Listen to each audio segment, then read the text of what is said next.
everyone. It's your girl Gina Chumesi here, Psychic PRN. If you're tuning in for the first time, thank you so much. If you're a returning listener, I appreciate you supporting this work. Today, we're going to talk about nursepreneurship or entrepreneurship, and then how I've come so far with my mental health practice. So you've created your LLC. So now what? What do you do with it? The easiest part is forming the LLC, which really true. If you want to make your business official, you should make it official, make it an LLC, make it an Scorp, make it a partnership, but you have to file it through the state and through IRS because you don't want IRS to be up in your biz. You don't want any auditors. That's not great. But anyways, nightmare scenario. So now the next steps will be, forming a business checking account, making sure that your personal expenses are separated from your business expenses.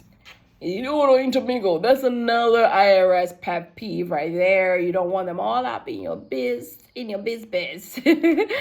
So if you're like me, who's really bad with numbers because ADHD, you gotta get a CPA, you gotta get an accountant who's gonna be helping you manage all your books. You could do your bookkeeping, your finances. You pay a little fee, but it's worth it. So when you're going to your bank, your business, it's in good shape. Everything is aligned. You're requesting for maybe a line of credit or whatever you're requesting for. When they ask you for all the stuff, everything is streamlined, especially in the financial outlook of your business. So it's super important to have a trusted accountant, though. A trusted one. You don't want to get any accountant that will kind of lead you down the wrong pipes right there. Secondly is to make sure you're marketing. So you got to get out of your comfort zone. That was me a long time. I'm like, I can't do this. You got to market yourself. Nobody ain't going to market you. You got to market yourself, whether it's social media marketing, magazine marketing, newspaper, whatever, radio, TV. You pick one or do a mix. But you have to market yourself as well.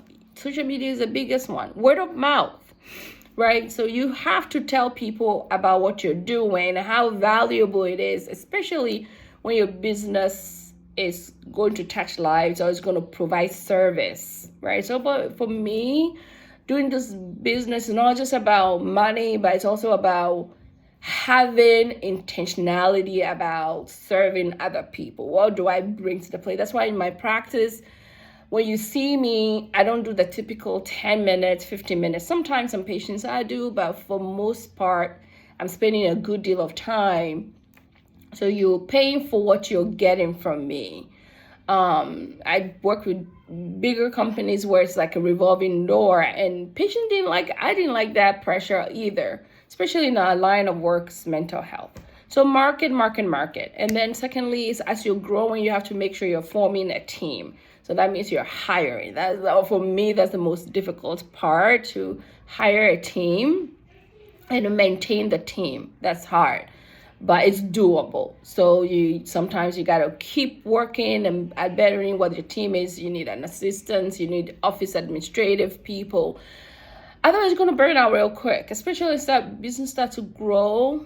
You don't want to feel burned out. You don't want to be constantly working in your business and not working on your business because you're so busy doing that. Outsourcing is really important. So you keep being strong and refreshed to be passionate about what you're doing. Otherwise, you can burn out very quickly from all the demand, everybody wanting something. So building a team is important, even if it's just from getting an assistant who will be taking the calls for you, sending billing out, receiving bill, co-pays, and if not, have the assistant do all the administrative work, emails, fax, calls coming in, calls going out, voicemails, and find a third-party company who can do your billing, handle your billing for you. Because as you get more patients, wherever your line of work is, whether it's private practice or home care or, accounting, wherever your business niche is, you're going to need that support to collect your receivables. In my case, it's like insurance companies, billing, collecting the monies, because you need money to pay for your overhead. So building that team is important, whether it's 2 people to start with, 1 person to start with. I started with just 1 person, and slowly I noticed that I have to get more outsourcing of different things, including billing for patients, including accounting, including bookkeeping.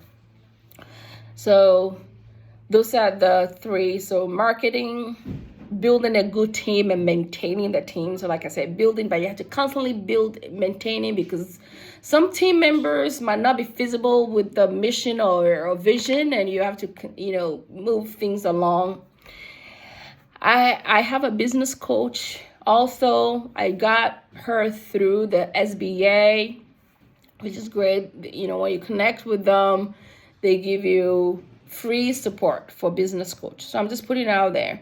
I went through CDEF. They're meriting. They're really good support for businesses. So business coach is super important to keep your mind streamlined. If you're like me, who's like, I have this idea, that idea, great idea, you're gonna be all over the place. Like every idea is great, but you need somebody who bring you back to home. It's like, no, like let's reconsider. Have you considered this? If you start this, have you considered this other stress that I might bring to you? Because you want to not add too many things, too many facets to your business all at once. Otherwise, you're gonna be overwhelmed and burnt out. So she's like my sounding board, like, slow down, Gina. Maybe let's consider this. Let's look at this way. So different perspective to your business growth. So your branding, and you have different portfolio, navigating this different parts of it. So which brings me to the part where, there's automation. So you have to make sure, once you start building a team, to make sure also things are automated. Like if you're hiring, you created a hub for what needs to be. Like right now I have everything all set in my Google documents, where if I'm hiring a new team member, whether it's a new therapist or a new nurse practitioner to the team, I shoot everything out. Like everything is all in the one hub. The application, the background check. I use like Easy Llama for different required training for the state of Connecticut. I use Good Hire to do my background check. I use Square also for my co-pays and stuff like that. Square is great because sometimes they will also give you different business loans here and there based on how you're doing. I know a lot of business accounts also have those portals where you're taking your payments, and as you're receiving a lot of receivables, they offer you different line of credit. So you have buffer for payroll. So it's great that way to have those. So and it's good to have different accounts. I have a couple of different bank business accounts, different places. So you have your personal, your business, but in like at least 2-3 different banks, so you're diversified. So some banks cater more for like community-based and businesses, small businesses, Black-owned, women-owned, things like that. So you get a lot of perks to be part of those banks. And then there's those big banks. Also, it's good to be part of 1 or 2 of those big banks as well, because they also come with different values and different perks. Like their cards might have like points and reward system that can be beneficial to your business growth overall. So making sure you have automation going on with onboarding your new team members and making sure everything is automated, everything is like set and organized. So if you're growing, if you have an assistant that can also help you better manage your automated systems to send out and to maintain the daily, day-to-day of running of the business. And then getting a coach and getting a business lawyer as well will be important, even if it's just part-time or having them as needed, but connecting with a business lawyer on the side, because hey, doing business, you never know. These days people will sue you for all kinds of things you just never expect. To at least have a legal entity at your backing with your company will be important, just in case you run into like a little something, that you have that illegal entity to back you and say, oh no, this is this way. So you're also less anxious, because if you're not like me, being new, because when you're going through school, they don't really teach you about business and money and finances. It's all new. You're kind of fake it till you make it kind of thing. You're learning, but sometimes you have to do it afraid. You have to do it and do it anyway. So find a business coach, find a business lawyer, Google it. A lot of you come read reviews about them, and get them on your team. And then in regards to team, I initially started with 1099s, but I transitioned to having W-2, so I stay in compliance with state regulation. So you can't have a 1099 person and expect them to do a work of an employee.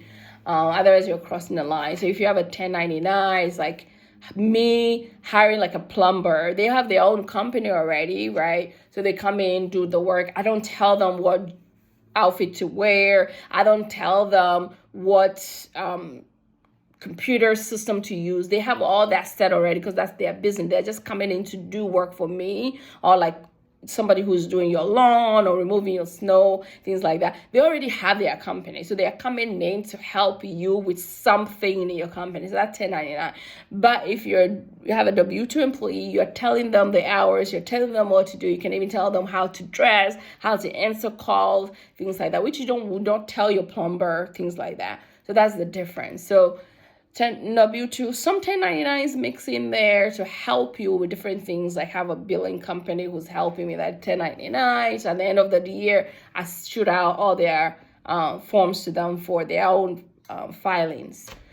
So that's kind of what I do in regards to after filing, what's next for the business.